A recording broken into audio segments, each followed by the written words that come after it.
नमस्कार, मैं हूं आपके साथ राखी लांबा और आप देख रहे हैं न्यूज एक्सप्रेस। एक बेहद पुरानी कहावत है, भगवान के घर में देर है पर अंधेर नहीं। दिल्ली की राजनीति में यह कहावत तब साबित सच हुई जब मनीष सिसोदिया, आप पार्टी में 2 नंबर के नेता और पूर्व शिक्षा मंत्री मनीष सिसोदिया जेल से बाहर आते हैं। उनका भव्य स्वागत होता है और इस भव्य स्वागत को देखकर बीजेपी की नींद उड़ जाती है, प्रधानमंत्री नरेंद्र मोदी की नींद उड़ जाती है। प्रधानमंत्री नरेंद्र मोदी और अमित शाह सोचने लगते हैं कि इस व्यक्ति को फंसाने के लिए पूरी बीजेपी एकजुट हो गई थी, चाहे वो दिल्ली हो या फिर आलाकमान ही क्यों ना हो। इसके बावजूद मनीष सिसोदिया की बड़ी जीत हुई और वो जेल से बाहर आ गए। जेल से बाहर वो ऐसे समय में आए हैं जब कई राज्यों में विधानसभा चुनाव है और इन राज्यों में आम आदमी पार्टी खुद को खड़ा करने की कोशिश में जुटी हुई है और चुनावी मैदान में हुंकार भरने के लिए तैयार है और इसी बात को लेकर अब बीजेपी टेंशन में भी है। खैर, मनीष सिसोदिया को फंसाने के लिए बीजेपी ने पूरा बंदोबस्त कर लिया था, लेकिन किस्मत को यह मंजूर नहीं था कि मनीष सिसोदिया किसी भी झूठे आरोप के सामने अपने घुटने टेक लेते और इसीलिए सच की जीत हुई, जैसा कि आम आदमी पार्टी कह रही है, और मनीष सिसोदिया को जेल से रिहा कर दिया गया। अब मनीष सिसोदिया जब जेल से रिहा हुए तो वो सीधे सीधे पहुंचे अरविंद केजरीवाल के घर।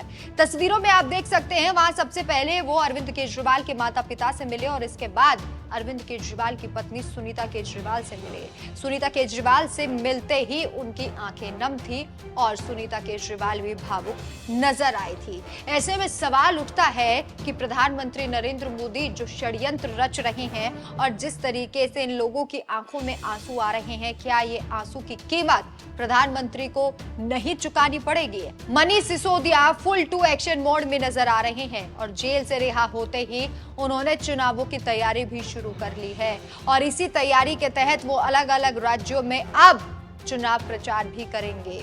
आपको बता दें कि अभी भी अरविंद केजरीवाल जेल में बंद है, जो बेहद दुखद बात है। ऐसी स्थिति में सिसोदिया की रिहाई काफी महत्वपूर्ण है। सिसोदिया की रिहाई ऐसे समय में हुई है जब दिल्ली विधानसभा चुनाव नजदीक आ रहे हैं। पार्टी को मजबूत करने के लिए सिसोदिया का बाहर आना काफी अहम है। हालांकि बीते लोकसभा चुनाव के दौरान केजरीवाल को जमानत मिली थी, लेकिन फिर भी पार्टी दिल्ली में एक भी सीट नहीं जीत पाई थी और इसी हार को जीत में बदलने के लिए मनीष सिसोदिया बाहर आ चुके। मनीष सिसोदिया इससे पहले भी बीजेपी के खिलाफ कई बार आवाज उठा चुके हैं और अब जेल से रिहा होने के बाद उनका एक अलग रूप सामने आया है। आपको सुनाते हैं जेल से रिहा होने के बाद ही मनीष सिसोदिया ने किस तरीके से बीजेपी को आड़े हाथ लिया था और अब वो दिन भी दूर नहीं है जब मनीष सिसोदिया के बाद अरविंद केजरीवाल भी जेल से रिहा होंगे। आपकी क्या राय है, हमें कमेंट करके जरूर बताइए और मनीष सिसोदिया ने क्या कुछ कहा था वो भी आपको सुनाते हैं। नमस्कार। और एक चीज कहूंगा यहाँ से विपक्ष के लिए भी और इनकी सत्ता में बैठे नए नए साथियों के लिए भी जो इनके साथ नए नए गए हैं, इस तानाशाही से अगर लड़ना है तो एकजुट होके लड़ना पड़ेगा। ये ना सोचें कि आज आम आदमी पार्टी के कार्यकर्ता और नेता जेल में हैं, कल नंबर आपका भी आएगा, कल नंबर उनका भी आएगा जो दूसरे पक्ष में बैठे हैं या इधर के पक्ष में बैठे हैं। कल नंबर उनका भी आएगा जो इधर नए नए गए हैं कि हम तो इनके साथ हैं। एनडीए के साथियों को भी कहना चाहता हूं, उनके साथ जो गए हैं, और इंडिया गठबंधन के भी एक एक आदमी को और बाकी सब पार्टियों के साथियों को कहना चाहता हूं, पार्टी की जिंदगी के लिए नहीं, नेताओं की जिंदगी के लिए नहीं, देश के लिए इकट्ठा होकर लड़ना पड़ेगा। देश के लिए इकट्ठा होकर लड़ना पड़ेगा।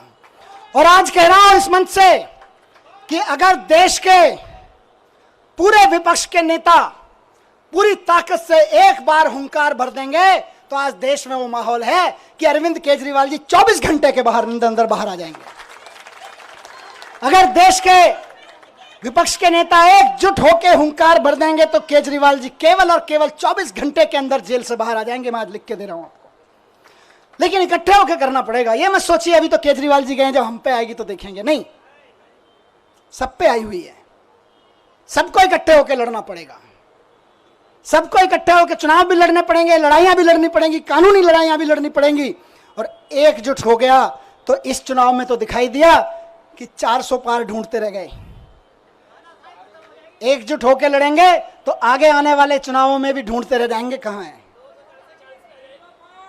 0 पार बस सीधे कहा 0 पार। तो ये कोई ये ना सोचे कि अलग अलग लड़ लेंगे, जब हमारी लड़ाई आएगी तो लड़ लेंगे। लड़ाई सबकी है, लड़ाई देश की है, लड़ाई एक एक भारत के नागरिक की है। सब पार्टी वालों को, जिनको जनता ने थोड़ा थोड़ा भी कहीं कहीं भरोसा दिया है, कहीं ज्यादा दिया है, सबको इकट्ठा होकर इस तानाशाही के खिलाफ लड़ना पड़ेगा। जोर से चिल्लाना पड़ेगा कि तानाशाही भारत छोड़ो। और जिस दिन तानाशाही भारत छोड़ो का नारा हर गले से निकल गया, केजरीवाल जी सबसे पहले जेल से बाहर आएंगे। हेमंत सोरेन जी आ गए ना, देखो कितने दिन मुझे निकाला, अभी अरविंद जी भी आएंगे। लेकिन सबको करना पड़ेगा, ऐसे नहीं कि सब।